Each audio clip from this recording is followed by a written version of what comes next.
नमस्कार, ये बिशनपुर बाज़ार पंचायत है और बिशनपुर बाज़ार पंचायत नए उम्मीदवार के लिए सौगात लेकर के आए हैं। हमारे साथ अभी मुखिया पति मोहम्मद महताब आलम जी हैं और साथ में मुशफिक आलम जी हैं। इनसे हम जानेंगे कि इस बार का जो चुनाव था इनके लिए कितना महत्वपूर्ण था और जिस तरह से इन्होंने अपने निकटतम प्रतिद्वंदी जो निवर्तमान बोलेंगे मुखिया जी थे उनको मात दिया है, तो कितनी बड़ी इनके लिए चैलेंज थी। साथ में आपको मैं बता दूं कि बिशनपुर बाज़ार पंचायत में मुमताज़ खातून जी मुखिया बनी है और साथ में महताब आलम जी हैं उनके पति, तो यही प्रतिनिधित्व करेंगे इस पंचायत का। सबसे पहले आपको बधाई हो कि आपने इस बार फतेह हासिल कर लिया। जी बहुत बहुत धन्यवाद आपके चैनल का। पहले मुझे बताएं कि जिस तरह से आपके सामने में 3 बड़े महारथी थे और आपने सबको मात दिया है, क्या बोलेंगे इस पर आप?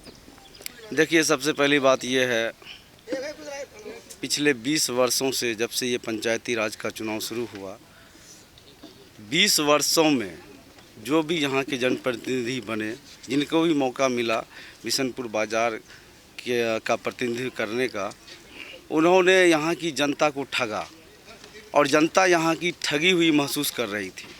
एक पर भरोसा करे तो दूसरा पे, मतलब एक पर भरोसा करके धोखा खाए तो फिर दूसरा पे भरोसा करे।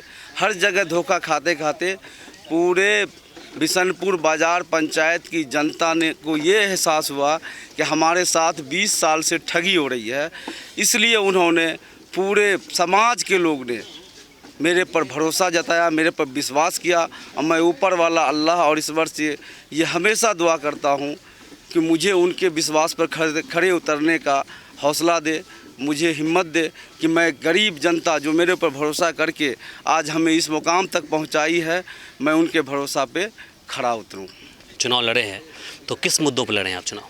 देखिए, मेरा मुद्दा जो भी था, बाकी लोगों का पता नहीं किस मुद्दे पर चुनाव में आए या कैसे चुनाव लड़ते हैं, लेकिन मेरी सोच और मेरा मुद्दा यही था कि जो भी पंचायत के जो भी लोग अपेक्षित रह गए हैं, विकास कार्य से हो या उनको किसी चीज़ का लाभ नहीं मिल सका, मुझे उन सब चीज़ को पूरा करना है। मेरा लक्ष्य यही था और इन्हीं सब मुद्दों को लेकर के मैं इस चुनाव मैदान में आया और जनता का भरपूर सहयोग मिला और आशीर्वाद मिला।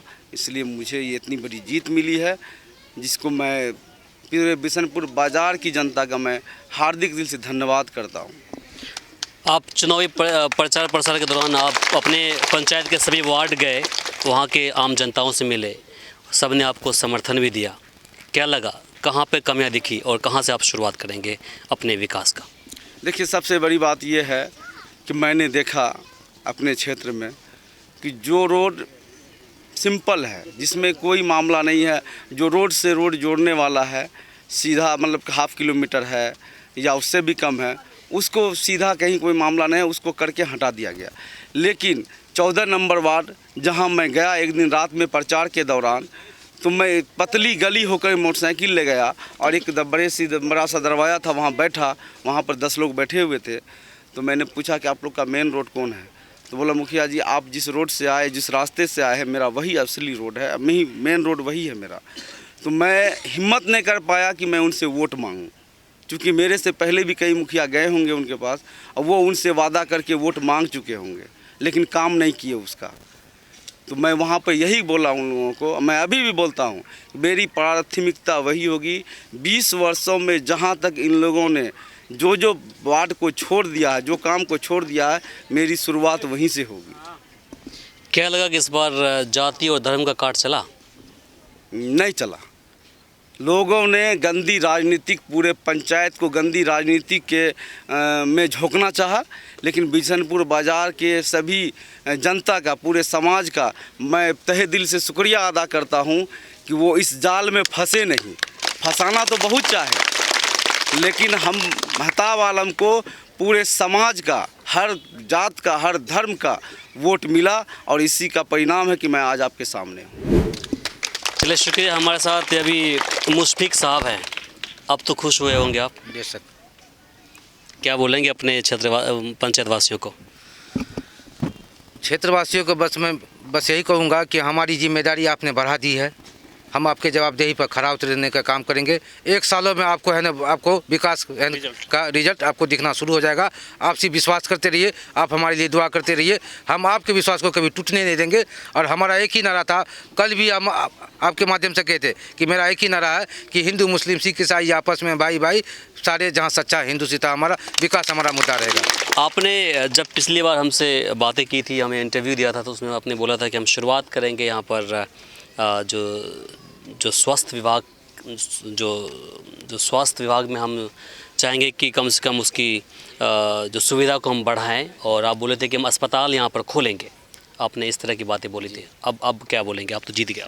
अस्पताल के लिए यहाँ पर ज़मीन मुहैया है, पशुपालन अस्पताल है। जाकर के जिलाधिकारी महोदय मधेपुरा से मिल करके उसको पत्राचार के माध्यम से उससे आग्रह करके अस्पताल खुलेगा 30 बेड का, और एम्बुलेंस भी होगा। जो वादा किया हूँ, मरते दम तक वादा को पूरा करूँगा, निश्चित करूँगा, और सभी जनताओं का वादा को निभाने का काम करूँगा। ये आप विश्वास रखिए। बहुत खुशी की बात है, कम से कम आपको जनता ने इस बार मौका दिया है। हम चाहेंगे कि आप अपने जो वादे किए थे उस पर आप खरा उतरे, ताकि आने वाले जो इसके बाद 5 साल होंगे वो भी आपके लिए आसान हो जाएगा। एक गाना आप सुने होंगे कि मुबारक हो तुझको समा ये सुहाना, हम खुश हैं अपने आंसुओं पे गाना है। हम खास करके सभी जनजातियों को सर झुका करके उनका धन्यवाद करना चाहेंगे कि आप विश्वास रखिए, 5 वर्षों में अगर इतिहास अगर नहीं बदले तो 6ठा साल आपके यहाँ द्वार पर दरवाजे पर जाकर के वोट मांगने का काम नहीं करेंगे। जो गलती पूर्व में कर चुका है कोई दूसरा कैंडिडेट, वो गलती हम नहीं करेंगे। आप विश्वास रखिए कि हम विकास करेंगे। हमें उम्मीद है आप लोगों से, और ख़ास करके हमारे आप भी तो प्रतिनिधित्व करेंगे और मुखिया जी भी करेंगे। एक ही आदमी करेंगे। ये गलतफहमी कुछ कैंडिडेट जो है पूरे पंचायत में फैला के रखे थे कि वहाँ पर मुखिया 2 ठो 3 ठो 4 ठो। हालांकि इससे पूर्व जो मुखिया थे उनके यहाँ 3 मुखिया थे, लेकिन मेरे यहाँ प्रतिनिधित्व मेरे हाथ में रहेगी। मैं प्रतिनिधित्व करूँगा, बाकी कोई और प्रतिनिधित्व नहीं करेंगे। इस बात को स्पष्ट कर देना। नहीं, वैसे रिश्ता है, घर का आदमी है तो कोई फ़र्क नहीं पड़ेगा उससे, क्योंकि सहयोगी हो सकता है आपके, कोई बड़ी बात नहीं। सकते हैं सहयोगी होंगे, सहयोगी समझ सकते हैं कि आप एक लीडर भी रहे हैं, जदयू से जुड़े हुए थे इससे पहले, है ना। हम जान रहे हैं आपके बारे में। तो चलिए ठीक है, आप परिपक्व हैं, इसके लिए फैसला आप ले सकते हैं, 100% सही फैसला ले सकते हैं। हम लेंगे बाकी लोगों से। विकास बिशनपुर बाजार के पंचायत के लिए हमें जिस हद तक गुजरना होगा, जिनसे भी सहयोग लेना होगा, हम सहयोग लेके मुशफिक साहब को आप इग्नोर नहीं कर सकते। एक बात आपके चैनल के माध्यम से भी कहना चाहेंगे कि हमारे यहाँ जो भी कार्यकर्ता रहे, खुद का घर से खाना खा के आते थे, खुद के गाड़ी में खुद से डीजल भरा के आते थे। हमने किसी को 1 टका देने का काम नहीं किया। हम उन कार्यकर्ताओं को सर झुका के पुनः आपका अभिवादन और शुक्रिया अदा करना चाहेंगे कि आपने जो महत्वपूर्ण अपना योगदान दिया, इसके लिए ये घर और मेरा जो है ना पूरा परिवार आपका शुक्रगुजार रहेगा। चलिए शुक्रिया। वैसे भी आपका दरवाज़ा खुला हुआ है, आपने बोला था कि दरवाज़ा खुला हुआ, हमको याद है वो चीज़, आपने बताया। चलिए शुक्रिया समय देने के लिए, और एक बार फिर से आप दोनों को जीत की बधाई। धन्यवाद आपका।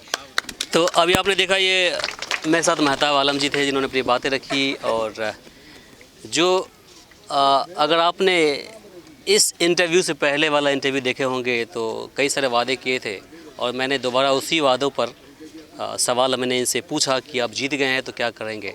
तो इनका अभी मानना है कि हम जो भी वादे किए थे उससे 10 कदम आगे बढ़ करके इस बार काम करेंगे, ताकि आम जनता जिन्होंने इन्हें मौका दिया है उससे एहसास हो जाए कि नहीं, हमने सही व्यक्ति को चुना है और उसे मौका दिया है। तो फिलहाल के लिए मुझे इमरान को दीजिए यहीं पर इजाज़त। नमस्कार।